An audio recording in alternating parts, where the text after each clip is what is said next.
So tell me, you sort of got really a love of music. Yeah, oh with the man. new wave bands. Yeah, anything I could get my hands on to listen to, I would. It was my older sister who really got me into a lot of the new wave stuff. She was about almost 9 years older than me, so she was always listening to new things, and she was the first one to bring like an REM record into the house, and I think she brought Violator into the house, and like Falco and all that kind of stuff when she was in like middle school. And you were like, oh, Dora Commissar. Yeah, it was like I didn't Cool. get it, but it was just so cool because I mean, where I was at, we would either listen. My dad would listen to country music, or Sure. we were listening to gospel stuff on Sunday, and that it was good. But the new wave stuff was just so, I don't know, it was so different from hearing on the old Rugged Cross that Yeah. it was Yeah. it was just like this new air of something there. So and I wanted to be as cool as my sister was. So And you were like inspired by like the Dave Gahans of the world, the Depeche Modes Yeah. of the world, to be a really, really good songwriter, which you've really developed into. I mean, there's a lot of buzz about you as a songwriter. Well, thank Did you you. actually have the internship with Diane Warren? yeah, She's that's a true story. Huge hit songwriter. So, did you always know? Did you want to be like a rock star or in a band and just making music, or was being a songwriter your primary? Sort of It thing? was probably just a matter of survival more than anything, as I just wanted to be able to write, and because music was the one thing that I could ever be a part of that never really argued back, and it was the one thing that could always, it was real, it still is, it's true love. Like, you wake up in the morning and it's just like, oh, there, even whenever I wasn't getting to do this date, like every single day of the week, just knowing that there was a guitar, there was songs, or anytime I heard a song, it can move me like that, I mean, it literally, emotionally, a song could just take you to a new place that you weren't 2 minutes ago, and all of a sudden your whole day can change for It's better almost or like worse. your version of time travel in a way. Yeah, Brings you back to totally. your youth. It puts you in a sad mood, a happy mood. Just kind of brings you all over the place. So you had your real, true calling and that real passion. So, so what's the next step? Because you've got a band of musicians now with Yeah. you that are from someplace else. Yeah, the so whole tell crew us is a little from bit about that. Sweden, From yeah. Sweden, of Yeah. all places. Yeah, it's really fun. I mean, it's definitely an entertaining bus ride.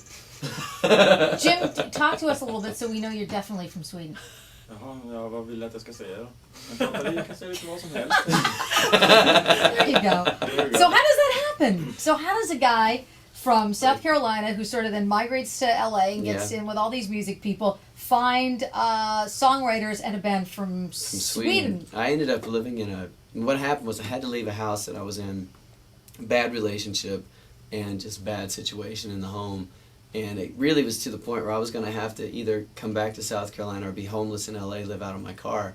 And I knew this guy, a Swedish songwriter, and he had a place with an extra bed in it and everything, because I didn't have enough money or credit to get an apartment of my own. I had pretty much destroyed all of that.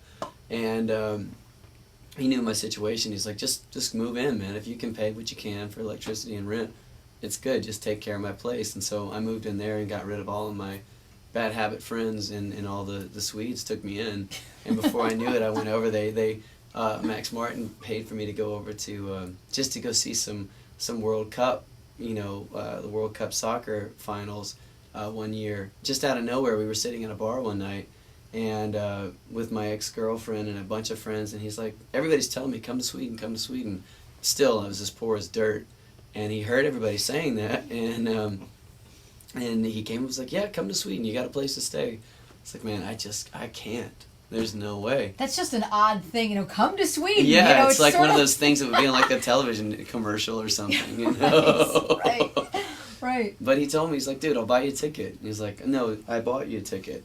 Wow. I was like, really? And it's LA, and you just can't. Everybody's bought everybody a ticket Right, somewhere, right. He seriously gave me a number for his travel agent, and the next morning I called, and sure enough, there was a ticket waiting on me. There's so many sort of inroads, on people's journeys, and that's why we've always liked to get the story from the band. We have something on our website called G-Rock Rising, Right. where we like to find the new local, from the shore area, Right. from places north and south. And so when they get to hear these stories of how people actually got from point A to point B to point C, it's really inspiring for people. And yours is definitely not of the norm No, at it's all. not normal at all. That's No, where the whole liar no. thing comes from, because Yeah. these stories are always like, it's either I'm Forrest Gump or, I'm making all of it up, one of the two.